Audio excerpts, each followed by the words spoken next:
But what about the fentanyl pool? Did they, in their quest to get a lifeguard, did they get one? That angry woman from yesterday, the woman who's sort of become the de facto spokesperson for this homeless encampment across the street from a senior living facility. She dropped a BS bomb, but don't worry, Channel 4 beeped it out.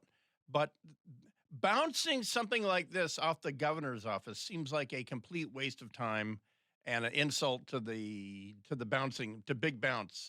I think. I thought that was for lack of a better Hey, term. hey, Today, hey. we took concerns from the seniors who live across the street from the encampment to the governor and asked if it was acceptable that this camp remain here for potentially months. So that's your heads up. They're asking him if it's acceptable or not. Will we hear from him? I don't know. And if the Regional Homelessness Authority was moving fast enough to create new housing options for people in encampments.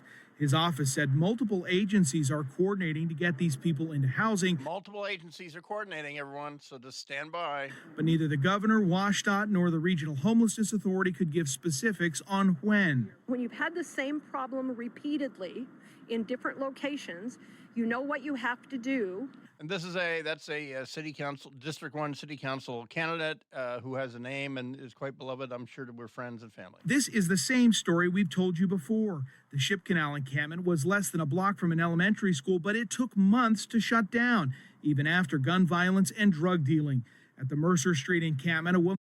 If by murder, if by gun violence you mean a guy was killed a block away from a 5-star STEM school, then yeah. A woman was murdered, and we told you this week it has since been allowed to triple in size. And back at Myers Way, a man was killed here in May. Today, we asked District 1 City Council candidates what they think. So I want to say, by the Seattle metric, the murder up in Wallingford under I-5 happened like 5 months before the camp was cleared out. So that seems to be the bar. Like the body they found at the one down there by the Mercer on-ramp. They found that body a couple months ago. So you've only got 2 more months. And by the way, where do the most affluent renters in Seattle live? Right next to that place where the strangled woman's body lay for 3 days. Anyway, back to Highland Park and the fentanyl pool. Needs to happen. Why does everything take months? Why can't we solve some of these problems we've known about for years? Well, let's add some numbers to this. The state has given King County $50 million to help people living along the freeways get into housing. State data says that so far that money has only gotten 300 people into housing. There's potentially... Yeah, what can you do with $50 million? I mean, really, let's manage our expectations on that. I want to know, of those 300 that took advantage of the 50 million available, how many are still in the housing they were offered? And this is where the city council candidate is asking a very valid question. Why does it take so long? The Boise ruling just simply said you can't kick someone off public land unless you offer them housing. That means you just say, hey, you want housing?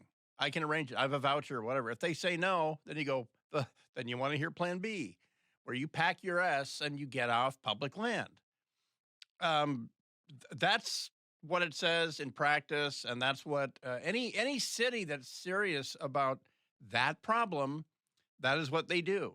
But any region, any area that comes up with a regional housing authority to cross-pollination, coordinate, whatever, it's a scam.